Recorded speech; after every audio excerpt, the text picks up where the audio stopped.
Hello बच्चों। यहाँ question में दिया है two narrow cylindrical pipe A and B have the same length. Pipe A is open at both the ends and filled with a monoatomic gas of molar mass M A. Clear है? चलिए मैं बना लेता हूं पहले pipe ए. तो ये हम लोगों के पास पाइप ए है जो कि दोनों एंड्स पर ओपन है. यहाँ पे मोनो एटॉमिक गैस फिल की गई है जिसका मॉलिक्यूलर मास एम आपको गिवन है. अच्छा, मोनोएटॉमिक गैस है तो मोनोएटॉमिक गैस का गामा हम लोग लिखते हैं 1+2/f, जहां पे f होता है डिग्री ऑफ फ्रीडम जो कि मोनोएटॉमिक गैस के लिए 3 होता है. तो ये हम लोगों के पास आ गया 5/3. ये ए वाले पाइप की इंफॉर्मेशन हो गई. आगे बढ़ते हैं. Pipe B is open at one end and closed at the other end is filled with a diatomic gas whose molecular mass is mb. तो यहाँ कहीं पे अगर हम लोग ये पाइप बी देख रहे हैं तो पाइप बी में बोला गया है कि एक एंड पर क्लोज्ड है और यहाँ पे जो गैस हम लोगों ने फिल की है वो डाई एटॉमिक है एमबी. डाई एटॉमिक है तो 1+2/f, जहां पे f होगा degree of freedom. Diatomic के लिए डिग्री ऑफ फ्रीडम 5 होता है. क्लियर? तो ये हो जाएगा 1+2/5. कितना मिलेगा? 1+2/5. तो ये आ गया 7/5. क्लियर है? ध्यान रखने वाली बात थी. अब आगे देखिए. Both the gases are at the same temperature, मतलब दोनों के टेम्परेचर सेम दिए. ठीक है, चलिए आगे बढ़ते हैं.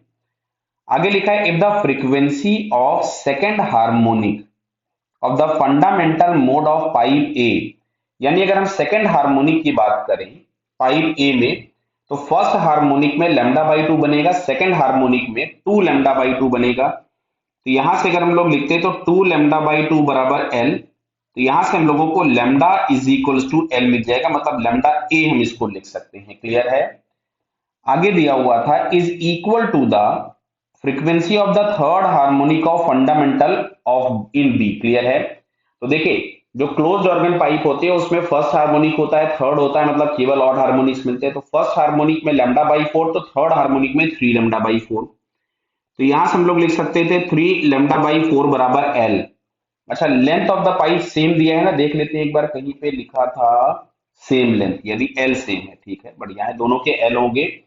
तो यहां से हम लोग इसको लिख सकते थे 3/4 इंटू लैम्डा बी बराबर एल. तो इसमें बोला है कि दोनों फ्रीक्वेंसीज आपस में इक्वल है. लिखा है ना इक्वल फ्रीक्वेंसीज. तो लैम्डा की जगह अगर मैं यहां से लिख दूं v/f, तो f इज इक्वल्स टू हमारे पास यहां से मिलेगा v/l. इसको मैं va लिख देता हूं. इसको भी मैं लिख देता हूं 3/4. लैम्डा की जगह मैं लिख दूंगा v/f. एफ ही क्यों लिखा? क्योंकि दोनों के एफ इक्वल है. तो एफ इज इक्वल्स टू हमारे पास यहां से मिलता है 3/4l इंटू वीबी.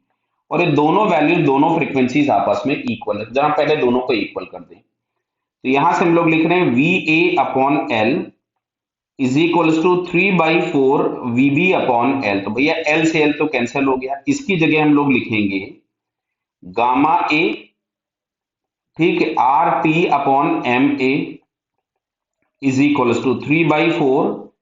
इसकी जगह हमारे पास आएगा गामा बी RT/MB. भाई दोनों के टेम्परेचर सेम दिए थे इसलिए हम लोगों ने इसको इस तरह से लिख लिया. क्लियर है? अब देखिए, इसने क्वेश्चन में पूछा है what is the value of MA/MB. तो MA/MB अगर हम लोगों को चाहिए तो हम इसका सबसे पहले तो स्क्वायर कर दें.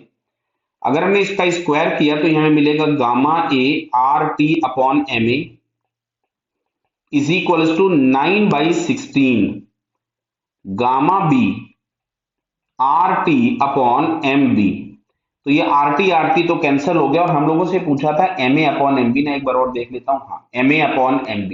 भाई दो बार चेक करने में बुराई कुछ नहीं है. तो यहां से हम लोगों के पास MA/MB अगर हमको लिखना है तो ये हो जाएगा 16/9 इंटू गामा A/गामा B. तो MA/MB 16/9. अच्छा, गामा ए मतलब मोनोटॉमिक. मोनोटॉमिक का हम लोगों ने लिखा था इट इज 5/3. अच्छा, डायटॉमिक. डायटॉमिक का हमारे पास हो जाएगा 7/5. क्लियर है? तो इसको थोड़ा सा अब मैं कैलकुलेटर का इस्तेमाल कर लूंगा, आप नहीं करेंगे. तो यहां से अगर हम इसको सॉल्व कर रहे हैं तो हालांकि 25 इंटू 16 आपको दिख रहा है, इट बिकम्स 400 अपॉन ये हो जाएगा 21 इंटू 9. तो ये आपके पास मिलेगा 189. तो ये बेटा आपको मिला पहले क्वेश्चन का आंसर. क्लियर है? MA/MB आपसे पूछा गया था. सेकंड में लिखा हुआ है now the open end of pipe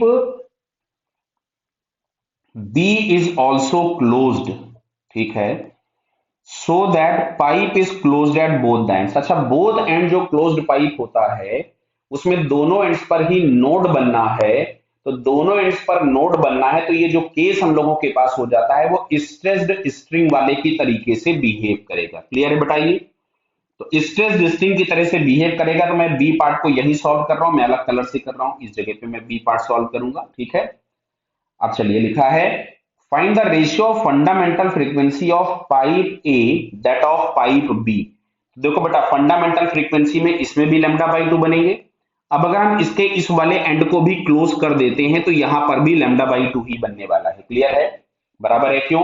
दोनों एंड पर अगर नोड बनेगा तो भाई दो एंड दो नोड के बीच में एक एंटी नोड तो बनेगा ही बनेगा ना।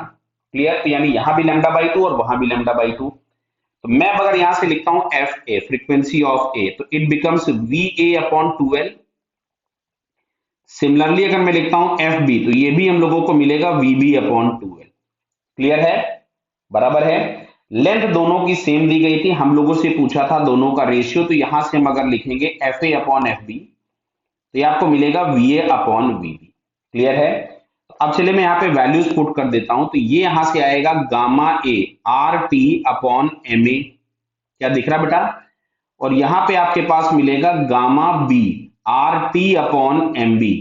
कोई डाउट है? आर टी उड़ा दिया इसलिए आपको ये ऐसा दिख रहा है बेटा। क्लियर?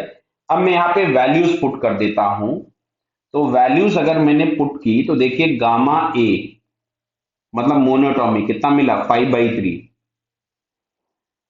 बराबर है, और गामा बी में नीचे लिख रहा हूं तो ये मिलेगा 7/5, 5 ऊपर चला गया, इनटू अभी अभी हम लोगों ने निकाला था M A upon M B आ रहा था, तो हम लोगों को दिख रहा है M B upon M A, तो क्या इसको मैं 189 अपॉन 400 लिख दूं? क्लियर? इसको थोड़ा बहुत हम लोग अगर सॉल्व कर रहे हैं तो देखो यहां से दिख रहा था ये देखो, देखिए इधर देखिए, 7 × 3 × 9 हमारे पास आया था 189, है ना? तो इसको अगर हम 7 × 3 से डिवाइड करेंगे तो यहां बेटा 9 बचेगा, दिख रहा है ना? तो यहाँ पे 9 बच गया, तो ऊपर में 9 बचा और 5, तो यहां से हमारे पास आ जाएगा 5 × 3 अपॉन 20 बराबर है 400 का रूट कितना हो जाएगा 20 बाहर, तो ये हमारे पास आता है यहां से 3/4। कितना आ रहा है? 3/4। तो जो भी आपके फ्रीक्वेंसीज का रेशियो पूछा था दैट बिकम्स 3/4। क्लियर बेटा? दोनों क्लियर?